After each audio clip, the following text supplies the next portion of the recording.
All you have to remember is that there are three main types of tenses in English: simple, continuous, and perfect. And once you've got that, you can build the rest around it. That's what we're going to do today. I'm going to show you everything you need to know. Let's get started. So I'm Dan and you're watching ISpeakSpokeSpoken.com. Now, this is kind of a difficult and tricky thing to know, but this is going to help you because once you know these things, you can actually build your sentences and you build your tenses around it. The thing you've got to remember is that tenses in English are used to express time in relation to a moment of speaking. Okay, so when you're speaking, the tense talks about what relation that is to other times around it. Okay, so those three types are simple, continuous, and perfect. Okay, simple, continuous, and perfect. Those are the three types. And as you know, around simple you have past, present, future, continuous, past, present, future, and the same with perfect. So this is how you build this portfolio of tenses.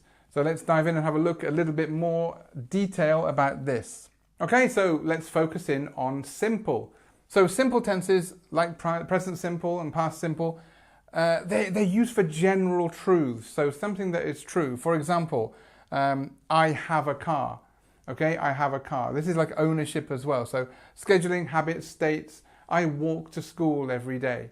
Okay, simple, present simple. Or so this is habit-wise.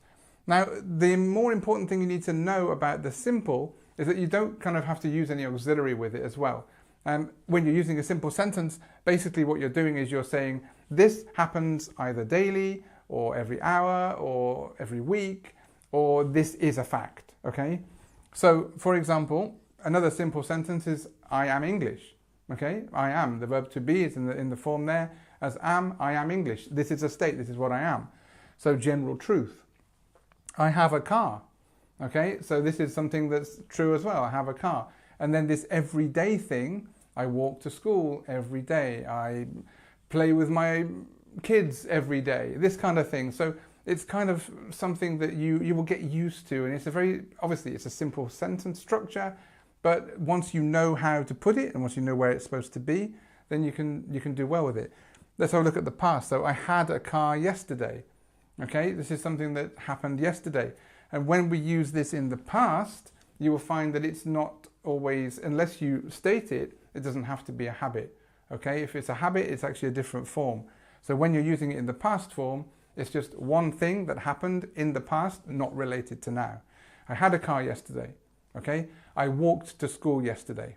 Okay, so it's something that happened, it's finished, it's done, it's not relevant to now. Okay, the next part is the continuous tenses. Now, continuous tenses is very simple to understand because it's always using the ing, the gerund. Okay, so you know when you see ing, then it's a continuous tense, generally, if it's a verb form. Okay, so let's have a look at just a couple of examples here. When something is continuous, it means that it started before now and it continues after now. So for example, I am teaching you now, okay? So something that I started before and something that goes on and will continue until the end of this video, for example, okay? I'm having fun now. I am having fun now. I'm teaching you. So this is kind of another thing that's happening. So it started before and it goes on. It's what's going on with me right now. It's what's happening in my world now. I was having dinner when you called. So I was having dinner when you called. Let's have a look at this graphically because it might make it a little bit easier. So if we have a look at this being future and this being past and this being now. So I was having dinner when you called. We can say that this is dinner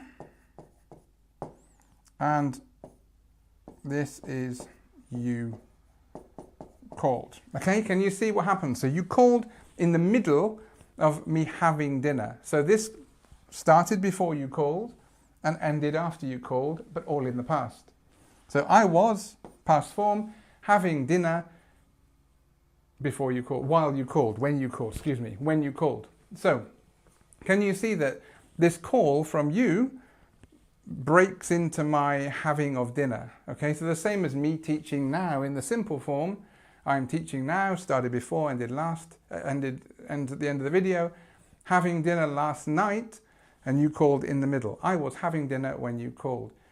We usually only use this I was having dinner when there is something to refer it to, like the call, or like the door goes, or like this happened to come in between. Okay?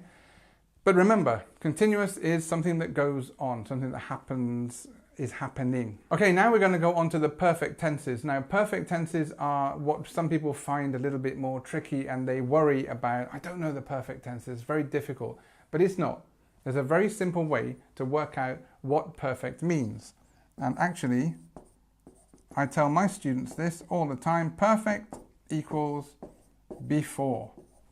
Before the past, past perfect. Before the present, present perfect. Before the future, future perfect. What do I mean by that? Well, for example, she has lived here for 4 years, okay? She has lived, meaning it has happened, it started before and it's going up to now. So before the future, she has lived here for 4 years. You see, when it's present perfect, it actually stops at this point now, or it's relevant to this point now. For example, we can say here, I have lost my keys. Okay, I have lost is different to I lost. If I say I lost my keys, it's not relevant to now. But if I say I have lost my keys, it's relevant to now, because now I can't get in my house now. You see? So when you say I have lost, it means that yes, in the past I lost them, past simple, for example, but I have lost because now, in this moment, it's a problem because I can't get into my house, or I found them now. You see, so it's talking about something that happened in the past as referred to the present point. So this notion of being before the present, it happened before the present, but it's related, it's important. I have had the same car for 10 years. Now this one is very similar to this one actually, that it started before, as in it's relevant before, and this car you see now, I bought or I have had for a long time. So again, it's this like relevance from the past to this point of now. And actually, when we look at this in the present, in the past perfect as well, we would say I had bought, or I had done, or I had eaten, for example. So it's all about chronology, it's all about timing. So for example, let me just show you something here. So this is, say, future, this is now, and this is past.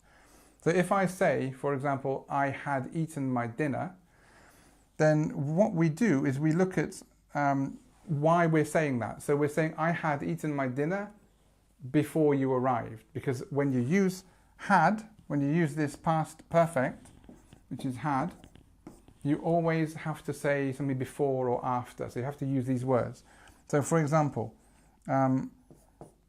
dinner here, and then you arrived here. Okay, so I had eaten my dinner before you arrived.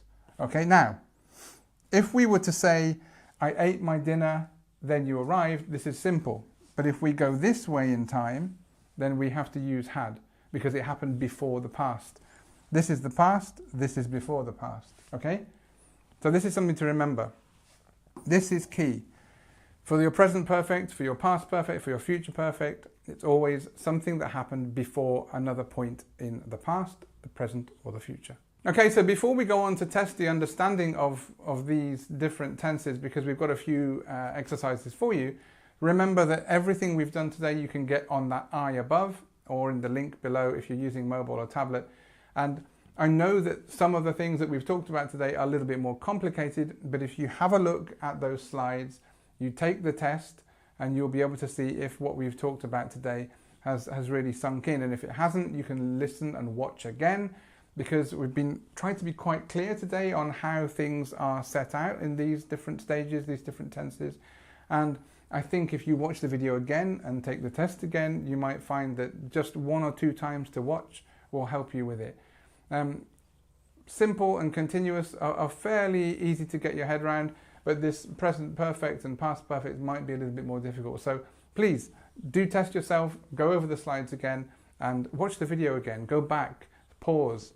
You can do all these things. Listen to me 10 times if you wish, if you want.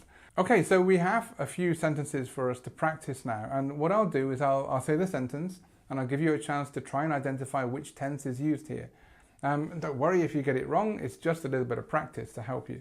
So, the first one, I have a car. What do you think this might be? That's right, it is actually present simple. And we know it's present simple because we have one verb and it's in the present form. I have a car. Okay, it's a state, happens now.